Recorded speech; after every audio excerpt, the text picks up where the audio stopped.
The Star Sport podcast is brought to you by Access Credit Union. Access Credit Union, funding dreams for over 50 years.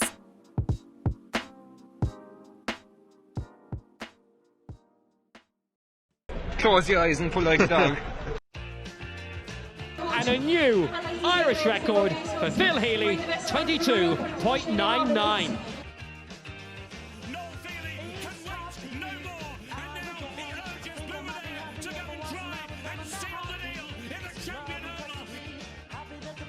Christy Cooney hands over the Sam Maguire Cup to Ger McCarthy, Cork All-Ireland champions for the 7th time ever.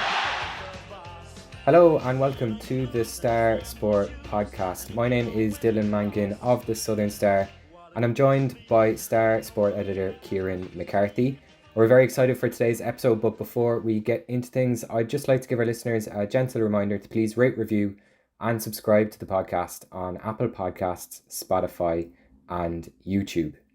The Star Sport podcast is brought to you in association with our friends at Access Credit Union. Access Credit Union, where your bank really does matter. Choose credit union, choose local, choose community. Now we have a bumper podcast for you this week. Kieran spoke to West Cork's most successful rugby player ever, Laura Guest, and we'll play that later on. It's 10 years since Guest was part of Ireland's only women's team to win a Grand Slam, and she's done it all. She's played in World Cups, coached Munster and won that aforementioned Grand Slam, so we'll play that later on. And we also have friend of the show Ger McCarthy joining us to chat all things West Cork soccer ahead of this weekend's Beamish Cup final between Bunratty United and Dunmanway Town. But before we get to all of that though, Kieran, every week is a great week to be a West Cork sports fan, but this week was one of the best in recent memory. And I want to start with GAA and Ahamilla in Clonakilty, which hosted the Munster LGFA senior semi-final between Cork and Waterford at the weekend. It was a great event, a great crowd turned up, and they were treated to a big performance from Cork, who beat Waterford 2-10 to 4 points. And Kieran, it's a landmark moment for the region. Huge moment for Clonakilty ladies football and even Clonakilty GAA club itself. We'd Clon LGFA chairperson Yvonne Ryan on the podcast last week, just chatting about everything that went into hosting an event like this. They were looking forward to Sunday, crossing their fingers that the weather gods would smile kindly on them. And the good news is the weather gods did. The weather was great. Cork got the win that they needed and are now through to the Munster final on May 28. Over 1,200 fans packed into Ahamilla. We have a picture on Thursday Star of a packed stand watching the game, and that was great to see. And in Thursday Southern Star, we have a really good colour piece by Tom Lyons, who went behind the scenes on Sunday to talk to the people involved in the running of it, from Yvonne Ryan, like I mentioned earlier, but also the various volunteers, from the tea ladies to the ladies selling the lottery tickets for Clonakilty, to the stewards. So it's a really, really lovely piece by Tom, and I'd recommend anyone listening to this podcast to look for that on Thursday.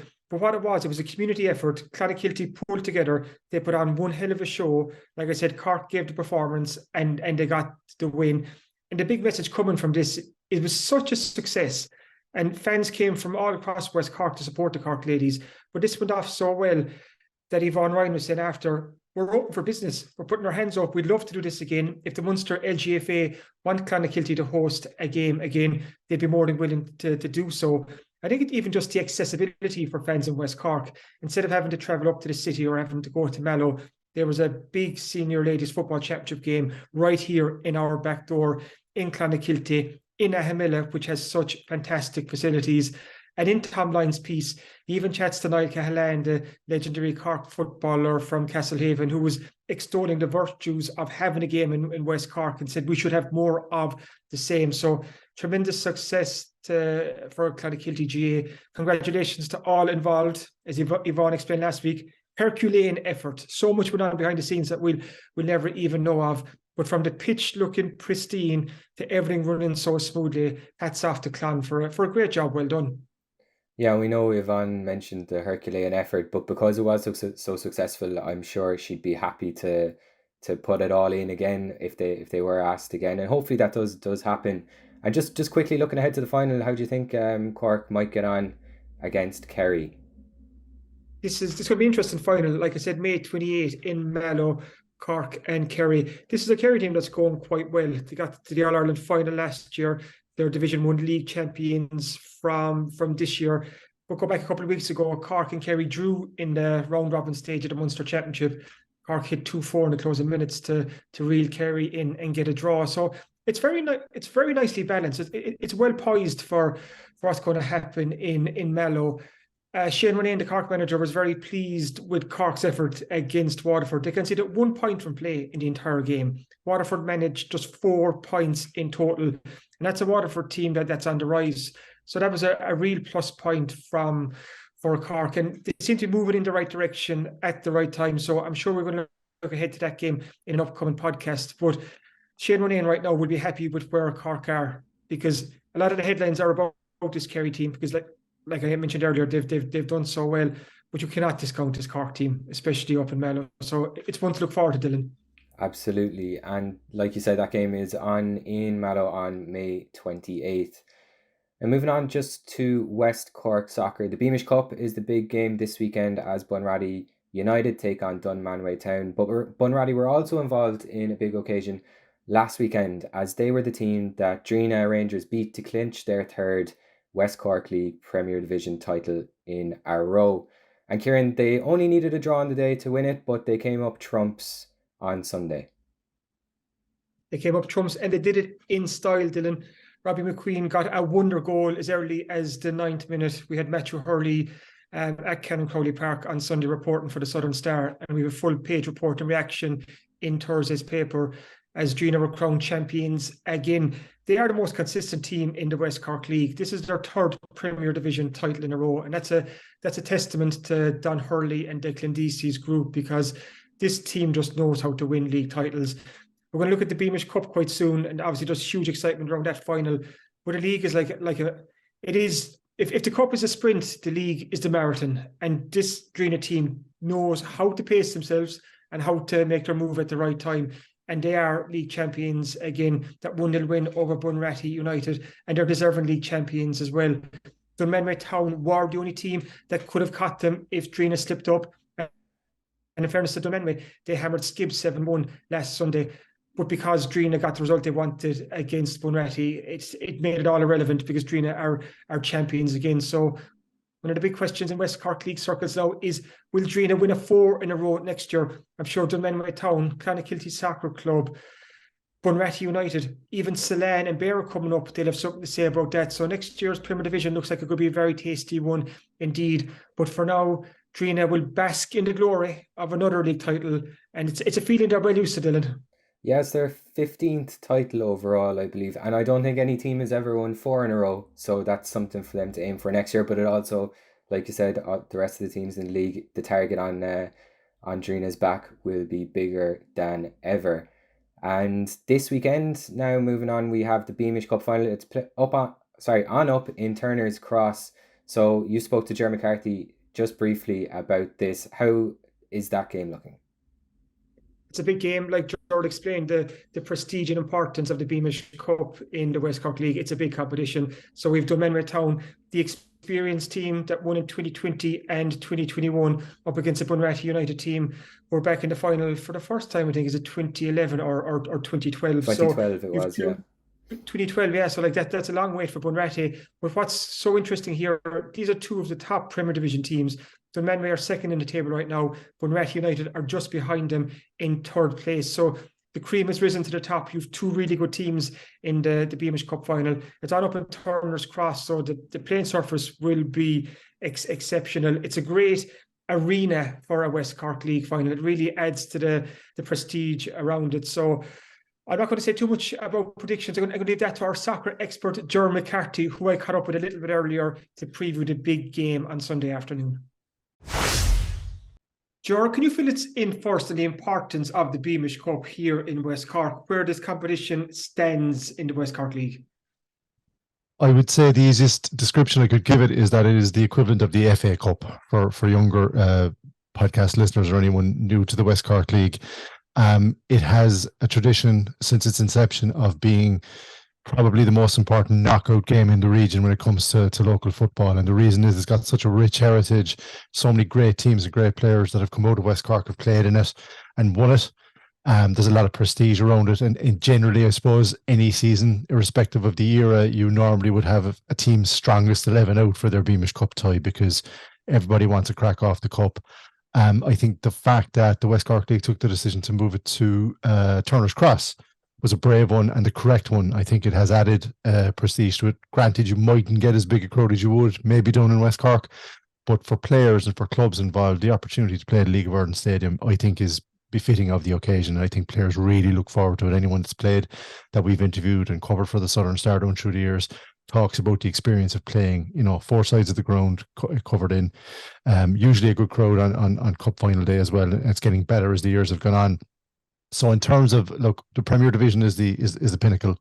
Everybody wants to win that. But I think any club on any given day, given they're running the cup and get to a Beamish Cup final and experience it, wants that experience. And we covered the 2 semi-finals that were played in the Baltimore Road and Skibbereen, and the effort put in by Tor and Castletown, who finished, they ended up losing. It tells you everything you need to know about clubs that want to get there. It's a big day out. It's the calendar date on everybody's calendar when it comes to West Cork League soccer. And I don't think that's ever really going to change, irrespective of where it's played. And Turner's Cross this Sunday is the place to be, at 2 p.m. kickoff, as Dunmanway Town, we can call them the cup specialists because they won the Beamish Cup only back in 2020 and 2021, are up against the Bunratty United team looking to win the trophy for the first time since 2011. So let's look at Dunmanway Town first. Ger, they were in the Premier Division title race up to last weekend before Drina were crowned champions. But like I said, this Dunmanway team, they know how to win the Beamish Cup. So that experience should stand to them on Sunday. Yeah, and there's a big preview in this week's edition of the Southern Star as well that we've written about, looking ahead to it, and of course celebrating Drina Rangers' fantastic Premier Division success. Just want to say congrats because I haven't had a chance. I think the core of that Dunmanway team have played, this will be 3 out of 4 Beamish Cups if they do mark that achievement, which is about as good as it's been over the last decade. Dunmanway are very, very in one-off cup ties. Dunmanway are probably the best team in West Cork. I think that's fair. And I don't mean to disrespect Drina at all in that. Drina are the most consistent team in West Cork over the last 3 years. That's why they've won 3 Premier Division titles. But in one-off ties, when they're their strongest team available to them, Dunmanway are generally the most difficult to beat. They've proven that in the cup this year because they knocked Drina out on penalties in a cracking cup tie. And they also proved that they've had a lot of injuries, Kieran, in the run-up to this cup tie. So it's going to be very interesting to see how they line out. I don't think they even know at this stage, as we record this, who's available and who's not. They were missing quite a lot of regular first-team players in their semi-final victory over Castletown. And what has happened to Dunmanway in the past 12, 24 months is they've now started to rely on an under-19 team that they brought through their underage academy that has now blossomed. So the likes of Owen Buckley, who featured on the front, brilliant photograph of him in the front celebrating that goal in the front of our sports section, is an example of that. Mark Buckley's still there, Reece Coakley's still there, Stephen O'Donnell's still there. They've got a really good spine to their team, Dunmanway, and they've also got an injection of youth, and I think that's probably been key to their cup run, that they've got the legs now that can run the 90 minutes and maybe beyond this weekend. It may go that far. And I think it's a different Dunmanway team from the previous teams that would have played in the cup finals, in that some of the old guard have moved on, but some of the new younger players that have come through. And another player that I really wanted to mention as well, one of the best goalkeepers in West Cork is Stephen Daly. And he's going to be crucial for them, I think, this weekend as well, and how he plays. But this is a seasoned team with a lot of experience on the sideline. It's a seasoned team. Some of the under-19s that they've brought through now had a full season. They know what it's all about. Might be different for a few of them on the day of the cup final, but the majority of this Dunmanway squad have been to Turner's Cross. They know what's involved. They've won. And I think that could be crucial on the day itself. Before we turn to talk about Bunratty now, just to mention, you mentioned him there, Stephen O'Donovan. He's going for his 6th Beamish Cup title this weekend. Dunmanway have won 5. As far as I know, or I was told, he was involved in all 5, going back to the first one back in the early noughties when he was a sub, and he's been an ever-present in their Beamish Cup wins ever since. So maybe he'll be the lucky charm for Dunmanway Town on Sunday. But turning to Bunratty, so Ger, are they one of the surprise packets of this season? Like, they came up out of the championship, they've done so well, been up at the top half, up near the top or summit of the Premier Division for most of the campaign, and now they're here with a chance to win the Beamish Cup. Yeah, it's a really good story because Bunratty, not 2 years ago now, I think were relegated, had a really difficult year by West Cork League standards and dropped down and made the right decision not to prolong it and decided to go down. And then they turned to youth. We've talked about underage academies. Bunratty and Town Park, where they play, and Skull, that area, Kieran, as you know well, is synonymous with producing really, really good footballers. Ronan Hurley, who went all the way to Cork City and played League of Ireland football, is just one example of the players that has come through that academy in Bunratty. They are, to all intents and purposes, a very, very young team. Now, there are some experienced heads in there in the middle of it, and certainly on the sideline as well. But this Bunratty team's renaissance, I think, when you go down to the championship and you've had a terrible year, sometimes clubs find it hard to find the momentum to come back up. They came straight back up. And when Bunratty came back up, unlike a lot of clubs that do get promoted, they didn't struggle at all. They had a big squad of players, which I think is hugely important if you've just come back up, and they utilised the talent and the youth that they've built around, not just under 19, but under all the way. I know all these players from West Cork Schoolboys coverage. I've seen them come through, smashing footballers, every one of them, but it's different when you get to adult level in West Cork League. For the clubs that take it seriously, for the clubs that train and the clubs that want to win trophies, it's very, very hard to be a consistent team in the Premier Division. Drina and Dunmanway know how to do it. Clan Soccer Club know how to do it. But everyone else after that, I think based on GAA commitments and lots of other things, can sometimes struggle. Bunratty haven't, and they're going to finish in the top 3 this year, which I think is a fantastic return. Now, this is bonus territory in terms of the cup final for them, but they are a kind of a cup team, if you know what I mean, in that they've had a good run. They've got a very, very youthful lineup. It will be a lot of those players' first experience of an adult cup final at Turner's Cross. So how they cope on the day and what way they react will be crucial. But I'm looking forward to seeing them. And anyone who hasn't seen Bunratty play this year will be in for a treat, because they play lovely, attractive football. They keep the ball on the ground and they utilise the young talent around them, and have done so fantastically well this year. I mean, you could list a load of players. But I think the fact that I was looking at their subs bench in the semi-final victory over Tor. Now, Tor are a fantastic cup team as well and have proven that over the last couple of years. The fact that they were able to bring on an opportunity to bring on the likes of Danny McSweeney, James O'Regan and Sean Evans. These are really good young players who would get onto most West Cork League teams. They were on the bench. They were able to spring them. So they've got depth. They've got youth. And I think in Colm Cleary, we talked about Stephen O'Donovan and what he's done for Dunmanway Town down through the years, and what a stalwart he is and has been. Colm Cleary is exactly the same. We know him from GA circles, but for Bunratty United, he is Mr. Bunratty United. He sits in the middle of the pitch and he dictates the tempo, and he uses, I hope he won't be saying this, he uses the young legs around him to do a bit more of the running than he used to have to do. But Colm is one of those players that the young players learn from. They watch how he works, they watch how he plays. And I think Bunratty, for those who haven't seen them this year, are going to be pleasantly surprised by the way they play their football. Dunmanway play a similar type, so I'm hoping it's going to be a really good Open Cup final. I think it will be.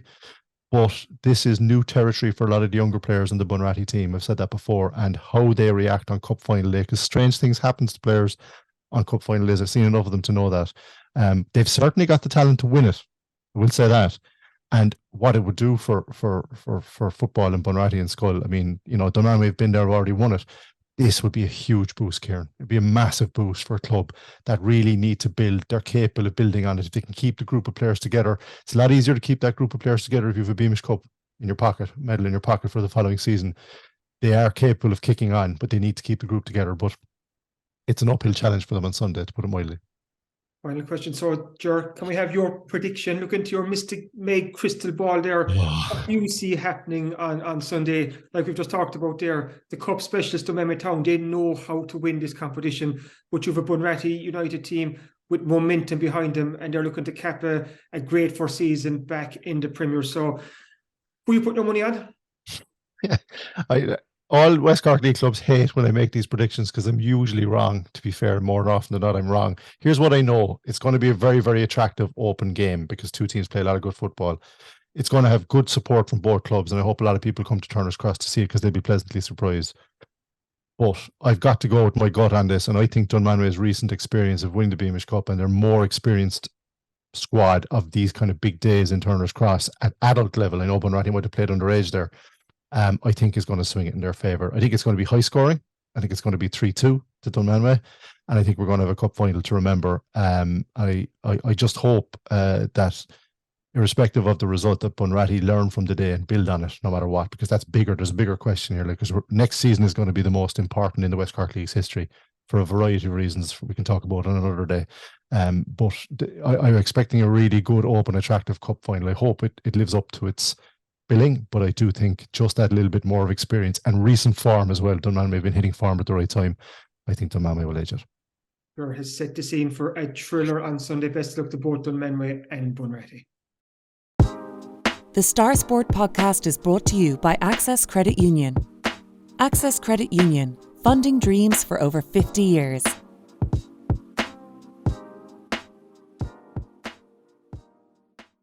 Now, welcome back to the Star Sport podcast. And last weekend, Munster claimed a brilliant, historic win against Leinster in Dublin in the Aviva to set up a URC final in South Africa against the Stormers at the end of the month. And while the win itself was massive, it will have excited West Cork rugby fans to no end, Kieran, to see no fewer than 9 players involved, either who were born here or with links to the region, including, of course, the match winner Jack Crowley from Inishannon.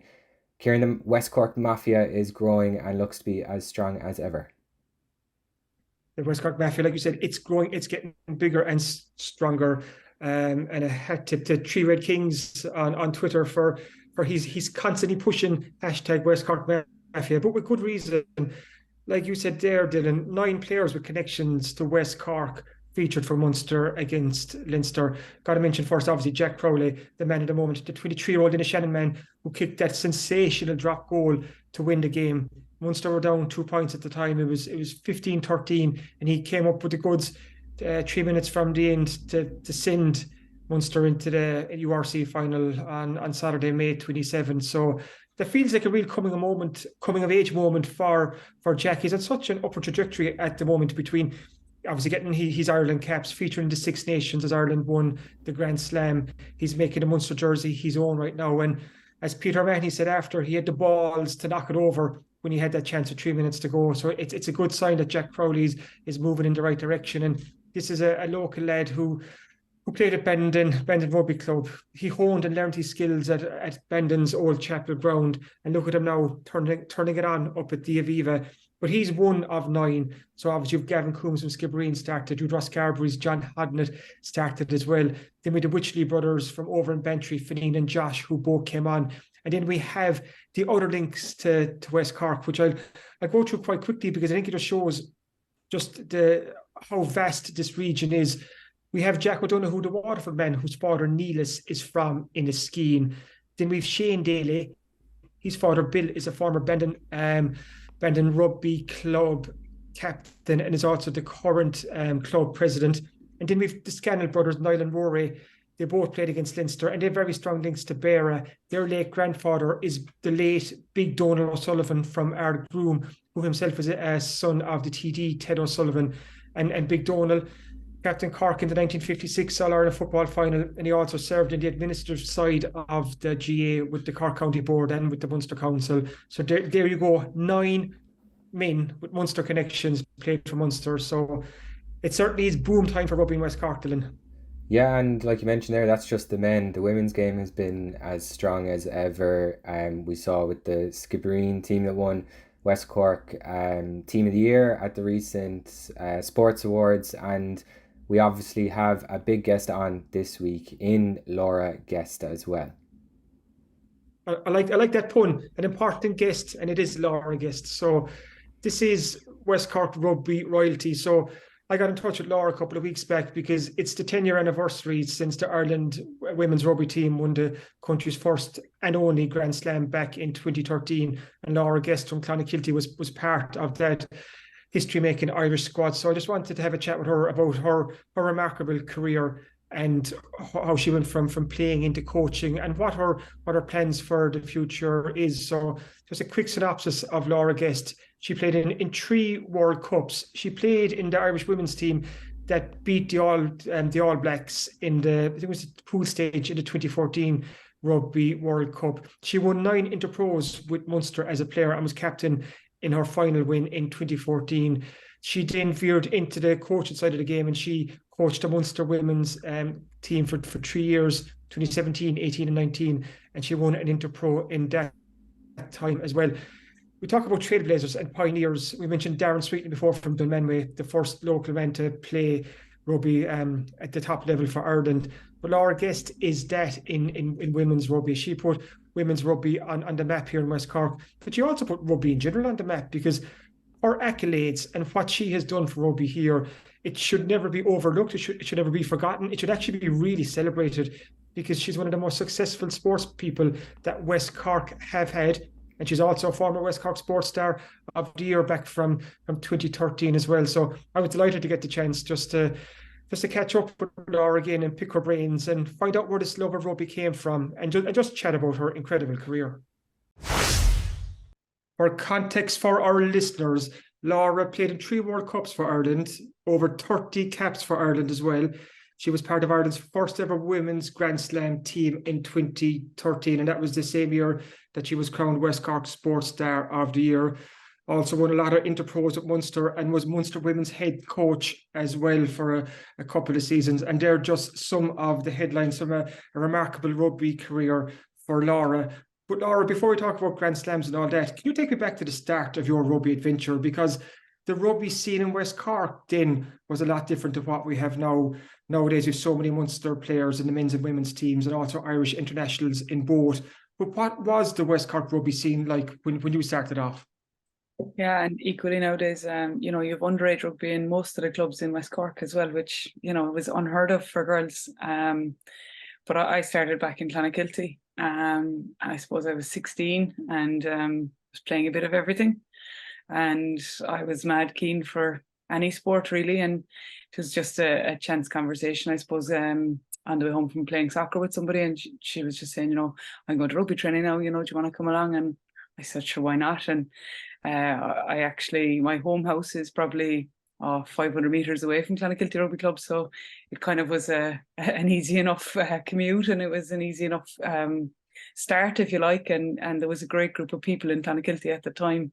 And Clon was very fortunate as well, because I wasn't the only international in Clon. Even just before I was kept, Emer O'Sullivan and myself were there at the same time a bit, but Maeve Quirk was playing her club rugby in Limerick, fair enough, but she was Clon's first Irish international, which was huge as well, absolutely massive really when you look back. And what was it that clicked for you? Like you said, like you dabbled in so many different sports, but then it was rugby that you fell in love with. And I think almost a hat tip here, was it Anne O'Mahony from Shannon Vale who told me before she was the woman who introduced you to rugby. But what was it about rugby that you decided, oh yeah, this is the sport for me? Yeah, that was it. Anne was a good friend of mine actually, and she was very good to me. And she was playing 10 for Clon at the time, but she was playing everything. And likewise, I just thoroughly enjoyed sport. But I don't know, there was something that bit different about rugby. I suppose at times I was, maybe too physical in the wrong direction for a camogie or a hockey, where again that you're probably in the non-contact zone really. And I don't know, there was just something very thrilling, I suppose, of your body on the line as well as a bit of skill and different bits. And we just had fun. And I do think for any child starting any sport at this stage, I think key to it is fun. And if you enjoy it, you'll stick. And do you know what? It was the start of an incredible time, really. And I just absolutely adored it. And it was fortunate then, I suppose, that I went on to play Munster Senior quite quickly. And then just it snowballed, if you like. And I thoroughly enjoyed all of it. Right up to, I suppose, 2014. And 2014, I found for the first time in my entire time playing that it wasn't as easy to find form, or I wasn't playing to the way I wanted to play. And that was the first time I actually kind of said, oh, I don't know about this, I'm not sure. And it was all me. It was nothing like, there wasn't anything drastic kind of wrong. I just found that I wasn't playing the way I had been playing, and I was picking up nigglies, like small little bits, and it was a hard season, if you like. So, I did my best, and I kind of probably knew if I could make a World Cup that would be it. And I got a bit of a fairy tale, if you like, in that I was very lucky because I came home from the World Cup still in good shape, and I had an opportunity to play with Munster once more, and I actually got the opportunity to captain them, and I just felt, you know what, this is probably the top of that roller coaster again, and life's full of roller coasters. I think sport is the same, and for me, I kind of just said, I don't know how far back up I'm going to be able to get, and if I go down, so be it. But I wouldn't be. I'd be kind of annoyed, I suppose, to finish sort of disliking it. So instead, I count myself very fortunate. I got to call time when it suited me, and I called time when I still loved it, as opposed to I'm hurt and I can't play anymore, I'm forced, or I'm not selected, or I'm going through a period of form where it's just not happening anymore. And that might have happened to me if I stayed, but I kind of knew that it was important to finish where I still loved it. And even like, I still look back and I still look out now, and I'm kind of saying, geez, I'd love to be out playing. Not sure about all the time and commitment and whatever, but the actual playing the match, I kind of would love it still. But thankfully, I'm sensible enough to realise that while I might like it, my body mightn't. Before you bowed out, Laura, like you said there, 2014, like when you were making that decision, you packed in so much to your career, whether it was with Munster or Ireland, like I was saying at the start. But go back again, take us back to the start when you were actually kind of spotted by the Irish manager at the time, Philip Doyle, when you were only 17. Like you were brought into the Irish panel when you were actually too young to play international. Is that right? Yeah, I think to be fair, I had played a match. Munster were playing a touring side, and I played a match in Shannon, and he was down watching, and I think he invited me in, not knowing my age, if you like. And at the time there was a stipulation that front five couldn't play if they were under 18 for Ireland. I think that has changed since, and Bevan Parsons of course played at 16 probably, but there was a stipulation, and he was unaware, I suppose, of my age at the time. So I got invited in, and I count myself very fortunate and very lucky. I got to experience the training without the pressure of trying to put yourself out there for selection, if you like. It was pretty free in that I was ineligible, so I could train, and nothing was going to be wrong, if you like, as in no matter what I did, it wasn't that I did something incorrect and couldn't get selected because of that. I wasn't in a position to be selected at the time. And when I look back now, there's kind of a good bit of freedom to that. And then, of course, I was very fortunate because a couple of weeks after I turned 18, we went to a European tournament in Toulouse in, I suppose, late April 2004, maybe even just early May. And of course, about a month out from a leaving cert, but sure, I didn't care. But I was very fortunate because I went on tour to the Europeans, a couple of weeks after probably even maybe 7 to 10 days after I turned 18 and became eligible. And I actually wasn't capped out there. I was close to being capped, but I had dislocated an AC joint, and it was sort of still a bit flared, and I didn't get an opportunity to get in the pitch, and while I probably was frustrated with it at the time, it probably also just helped me to kind of keep my head down and keep moving, and reinforce the fact that nothing is guaranteed in sport or in life, and who knows, if I had got capped then, I might have said, oh, this is great, I'm on top of the world, and you never know, I might have not been playing rugby again in 6 months' time or 12 months' time, because I might have thought, oh, that's it, I've done what I was supposed to do now, When you did get on the pitch, you definitely left your mark. Like I said, 3 World Cups. Was it 2016 Canada, 2006 Canada, then 2010 England, and 2014 in France. When I mention World Cups to you, what's the moment or memory that you instantly reach for? I suppose in ways it is hard to see past that Black Ferns win in 2014. It was indescribable in ways, because nobody thought we had a chance. And there was just a quiet confidence in amongst us, and we were looking forward to it. And I think at all points throughout the entire week, and even leading up to that fixture, I think we thought we would win. And I think people, when you look back, people are a bit like, how did you think you were going to win? No one had beaten them ever, and I don't know what it was, but there was just a confidence. It was not an arrogance. It was just if we can do our job, these are beatable. And it was just thoroughly enjoyable because it was very relaxed. But I think, there was foundations, in other World Cups for that win. And I think we had a couple of hard fixtures against America. We played America twice, in 2010, and beat them once, lost them once, and it was just a really physical battle. And I think those kind of fixtures, they probably prepare you for the likes of a World Cup at the best of times. And I just remember even the support, the Irish support in Marcoussis in France was just unbelievable. Like people getting ferries across. One of the girls, Niamh Kavanagh, had been a bit unlucky. She was in the squad, and the last sort of thing we did before we left for France was we played a sort of a training match against a Welsh side that came to us in Malahide, and she tore her hamstring off the bone and had surgery and wasn't in a position to fly. So instead, herself and another West Cork person, if you like, Linda Kennedy, who's down there in Crookhaven, Linda and Niamh jumped in a car and got a ferry across. And it's just those kind of stories, if you like, or those kind of people that just made the journey. I think they all added to our success, and they all added to our feel. Even to go back a year previous, like the match in Milan, like, former internationals coming from New Zealand, people came from Canada, New Zealand, you name it, they came from it to get to there. And I just think that all of those, moments added to the memory, if you like. And on pitch, it was pretty decent, but it was everything. It was the amount of people there for us and willing us on and wishing us on. And, phones were hopping from people who probably had little enough interest in rugby, but just had interest in us as people, and then became more interested in the rugby, if you like, and just look, it was a great time for Irish women's rugby.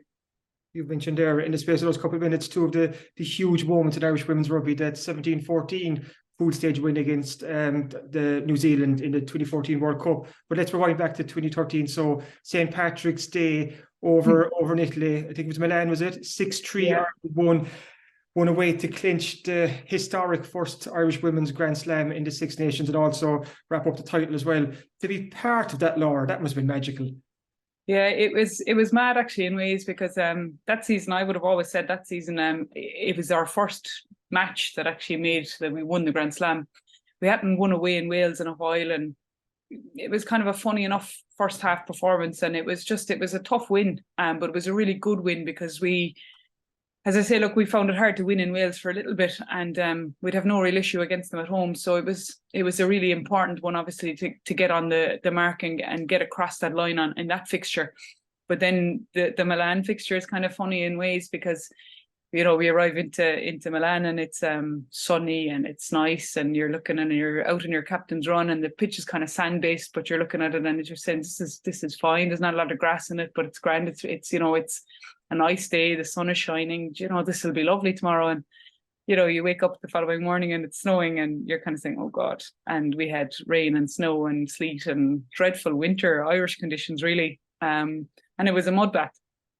But equally, it was the first time there was a Women's Six Nations fixture televised, and I think it was a stroke of luck, is all it happened to be, because if you remember, Ireland lost in Rome for the first time probably in their history the previous day, and I think RTE heard, the women are playing for a Grand Slam, or RTE were informed, I should say, the women are playing for a Grand Slam there tomorrow in Milan. Let's get something out of the weekend, let's go and let's cover it.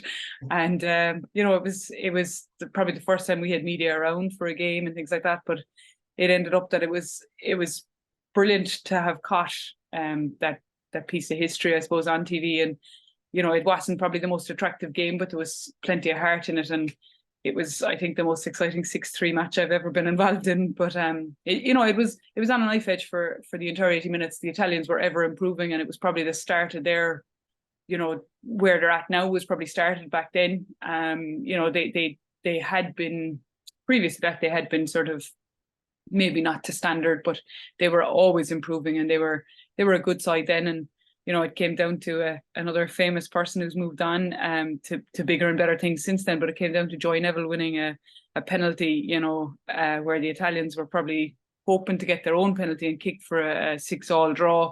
But Joy won a penalty in the middle of the pitch around the 22 and in the last play of the game practically. And, in true Joy fashion, she pulled the ball up in the air, and then the whistle goes and the two arms are up in the air, and you kind of never forget that either, and it just was a remarkable day. When you're part of a group that achieves so much, especially that grand slam, does that bind you together forever? Like, kind of, is that group now, like, are you still very much in contact? Because you shared such a special moment together as a group. And even 10 years on, here we are talking about that first Irish Women's Rugby Grand Slam. So is that connection still there? And will it always be there, Laura?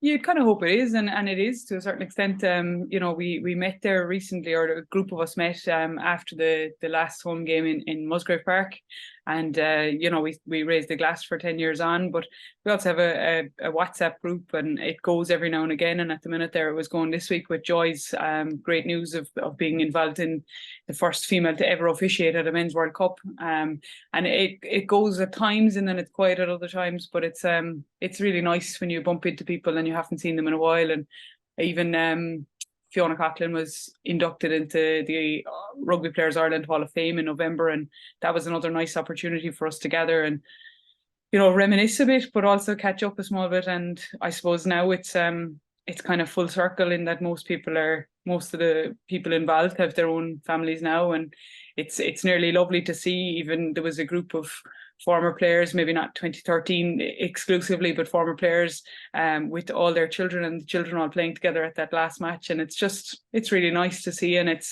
I suppose the band is still there in ways, and yet it's similar to, I suppose, school friends and friends that you've been friends with for life, in that it doesn't really matter how often you see each other. When you see each other, you pick up where you left off. And that is kind of something really nice, I have to say, about it, And even though when you decided that your playing days were over, like your involvement in rugby definitely didn't end there. Like you were, like I said earlier, Munster Women's head coach for a spell. That analytical side of the game, that coaching side of the game, did that always appeal to you?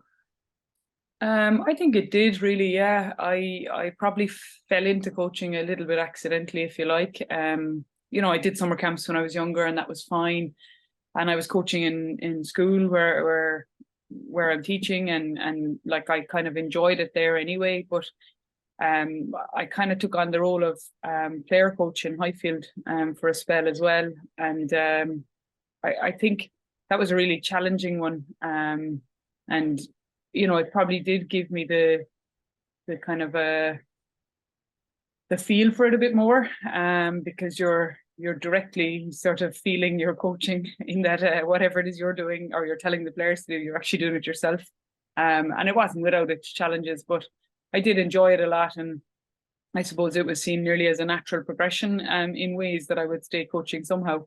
And as I say, like I've been coaching a boys team in school, since I started my job pretty much. And then I spent maybe 2 years as a player coach in Highfield. I spent a further season as a coach when I wasn't playing. And then I spent 3 years coaching Munster. And, in ways the coaching is harder, significantly harder than playing. The level of organisation, the people management, the challenges of players not on form. It's an awful lot harder than turning up and just putting in your hour or your hour and a half on the pitch and just doing what you're told. But at the same point, it's very rewarding as well. And I really did enjoy my time at Munster. I was, again, fortunate because, you're only as good as the people you work with around you. And I had a very good backroom team. Each of my 3 years, for the most part, it was people retained. But, we had a great group, and, we prioritised players. We made it a player-centred environment. And it just, like, ideally, I probably would have enjoyed staying involved in coaching and maybe even stay coaching Munster for longer. And then, of course, I had made my decision in the November 19 that I would move away from it. And then, of course, COVID hit and global pandemic, and everyone reevaluates. But I have said for a long time that I do think that the, I suppose, commitment level and the, demand level, just to my point of view, became something that is not suited to somebody who has a career elsewhere. And, I feel, while it's great in ways, you're moving away from the amateur side of the game. You're moving away from the person from Clonakilty who starts playing rugby at 16, can play for Munster and can go on and coach Munster. I just feel that, there's probably just that bit more of a commitment. It's a professional environment without being professional, if you like. And maybe if you're not in a career, maybe if you're in college still, or you're don't have a family, maybe you can put yourself in that environment and be there, but it just, the commitment required to do it well, it didn't match up with the time I had to offer it, unfortunately, anymore, you know. Does that close the door for you, Laura, going forward? Like, is it something you'd be interested in getting involved in again, coaching at that level? Or like you said there, just because of what's involved in the role and a lot of the stuff that most of us don't even see, all those calls and emails that go on behind the scene. Does that mean for you right now, it's just not feasible, it's just not possible? I don't think it's possible while working full-time in my current employment, if you like. You know, again, if you like, Munster have had different seasons, or Interpros have had different seasons in different windows. If it was ran entirely throughout the summer, potentially, because being a teacher, I would have the time.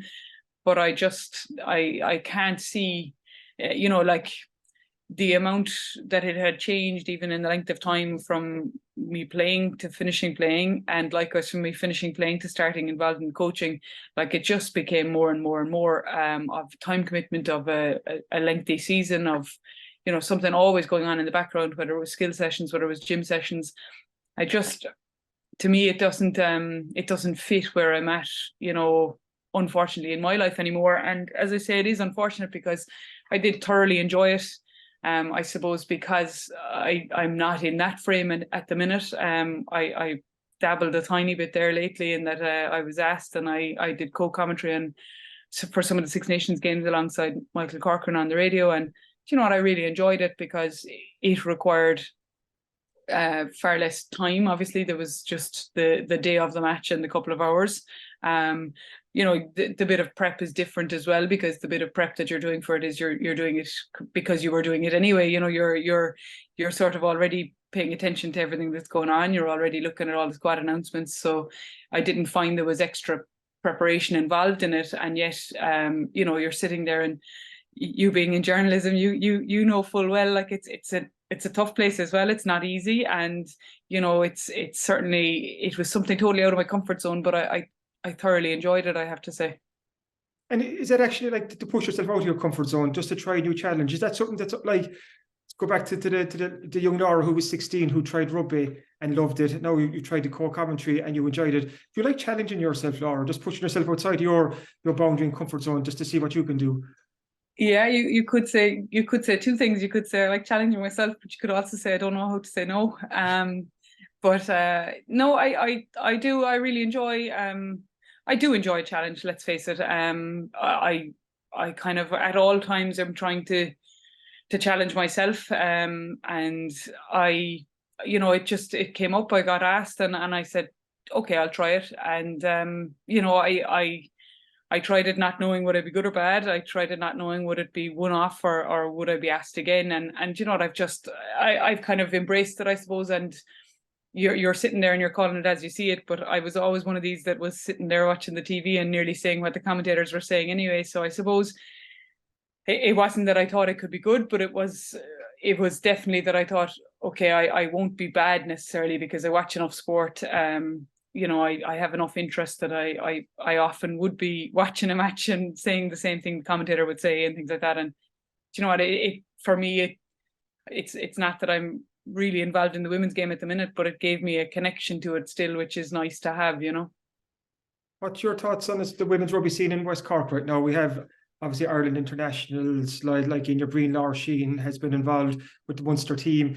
This season with Laura, with Enya, with Gillian Coombs and Abby Salter-Townsend, and of course then the Skibbereen women's rugby team have done great things the last couple of years. And Saskia Wycherley, one from the Wycherley clan, was the captain of the Ireland under-18 women's team in a couple of games in the Six Nations there a couple of weeks ago. And there's more besides that. So how would you assess the women's rugby in West Cork right now? I think it's in a really healthy place, I have to say. Even you look at Clonakilty and they have the underage booming. They have, you know, multiple teams at underage level. Skib kind of, it feels like I've come from nowhere, but it's years of work really. And you know, it's super to see. Of course, Gillian Coombs has nearly been playing in Ballincollig, but she was Skibbereen based originally. And, you know, there's still a lot of talent in Skibbereen and in West Cork in general.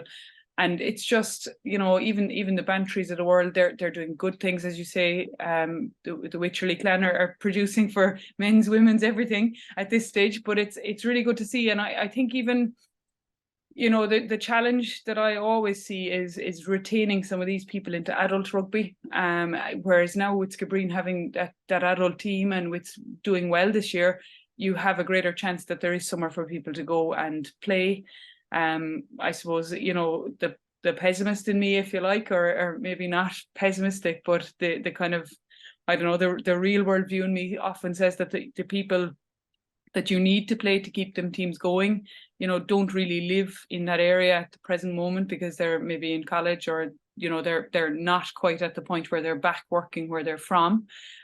So it takes an army and it takes a huge commitment, but it looks like even at the Celtic Ross Sports Star Awards there this year, it looks like that Skibbereen team have a great bond and have great camaraderie. And I think when you have that, there's people that are, based elsewhere that will travel back to play. And I think if they can keep it, it looks like they have a lot of fun as well because they were a team that were enjoying themselves there, on that evening, and they were taking their pictures, and they were all attentively listening when their captain spoke when she received their award. And I think that, they seem to have a very good thing, and hopefully it will continue for them because, it's very much a case of it's hard to do, but it's very hard as well. If you've let a team go, it's really hard to restart it. And, Clonakilty, as I say, are booming at underage level and haven't had an adult team for a while, and I think potentially are thinking about it again. But it takes an awful lot to set it up and get it moving, and more luck to them if they can.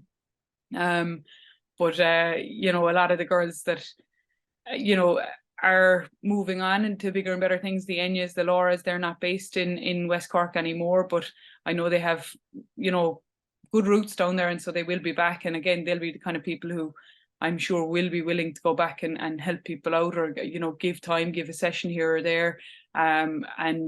It's definitely the talent pool is not dried up yet in West Cork. There's something in the water, goes to more than just rowing, I think.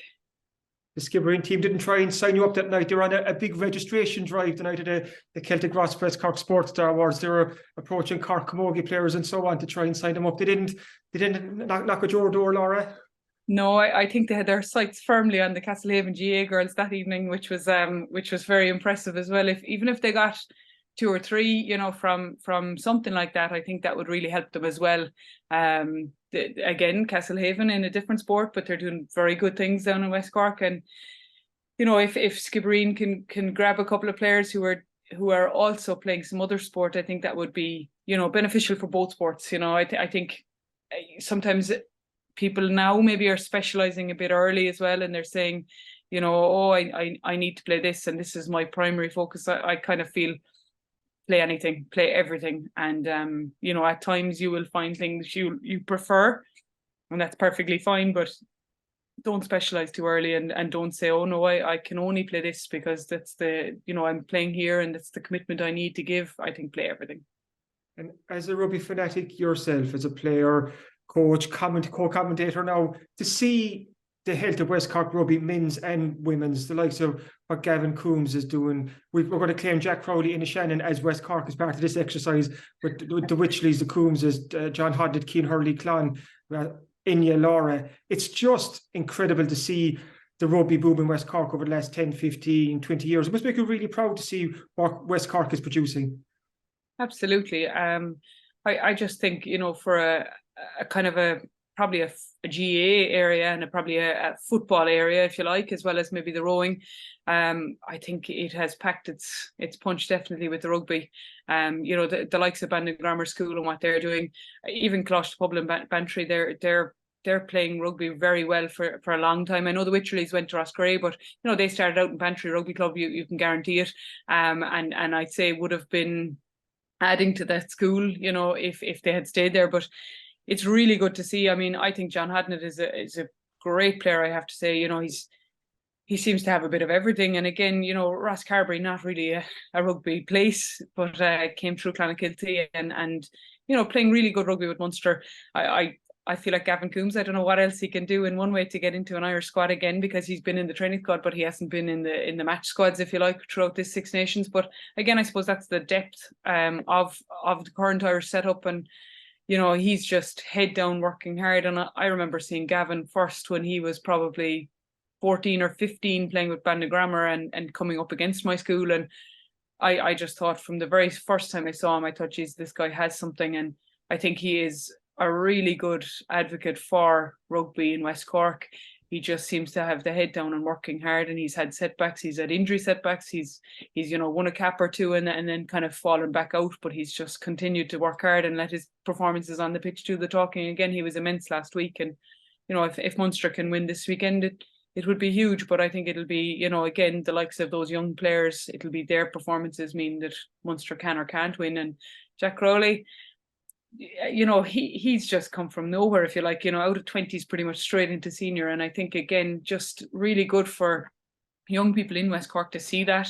You know, most of them would even nearly know, personally know some of those boys. And I think that that makes it just that easier to see. And again, it's back to, if you can see, you can be, and it's going to inspire the next generation, I presume, of you know, rugby players, talented rugby players out of West Cork.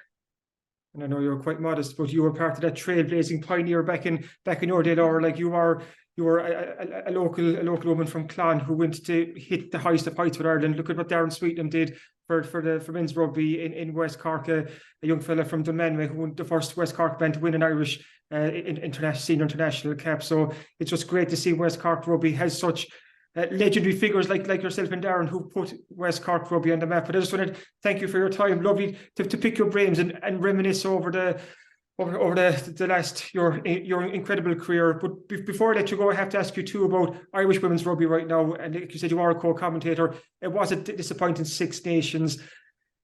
What's next for this team? What can we do to get this Irish rugby team back on track? Yeah, it definitely was. And you know, bottom line is the performances weren't good enough. That's just the reality of where you're at. I've said it for a long time. I think they need to get a hold of the club game and restructure it. And they need to get into universities and create, I don't know, an easier transition from underage to adult. At present, you know, in female sport, it's well documented that we're losing players, you know, from 16 onwards, and, you know, all female sports are losing them. But I think rugby seems to hemorrhage more, and, you know, you have people that are really good underage success that, you know, in 2 years' time are not playing rugby at all. And I think that's just such a shame. For the first time in our lives, we have people who are 18, 19, 20 who've been playing rugby, girls rugby as well, not just rugby with the boys, but have been playing rugby since they were 10 and 11. And I think it's now that you have to harness them, and you have to give them a route to go to. It's good to see the RFUs seem to have, you know, centres of excellence, you know, targeting those players.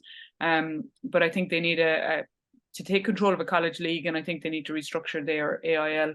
At present, the club competition in this country isn't to the standard that it needs to be, and then we're not producing players that can play to the international standard. And, you know, I think that can't be a surprise if you don't play and practice what you're, or close enough to your standard. I don't know how you're going to then turn out and play, you know, the best team in the world, and, you know, play against them and compete with them.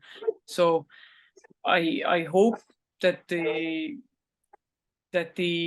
you know, investment of player academy managers and pathway managers and athletic coaches, I hope all that will do what it's supposed to do, which is to improve the standard of player, you know, in our country, and make them ready to play international senior rugby. That's a hope we all share, Laura. You've been so kind with your time. Thank you so much. Thank you. And just before you leave me as well, can I just say thank you to you and to West Cork Southern Star. You've constantly publicised women's rugby and women's sport, and the 20 by 20 campaign. I don't think the Southern Star needed to look at their work. I think they were already publicising women's sport all the time, whether it was ladies football, rowing, rugby, you name it, you were doing it. So thank you for that. I appreciate it, Laura. Thanks very much. Thank you. The Star Sport podcast is brought to you by Access Credit Union. Access Credit Union, funding dreams for over 50 years.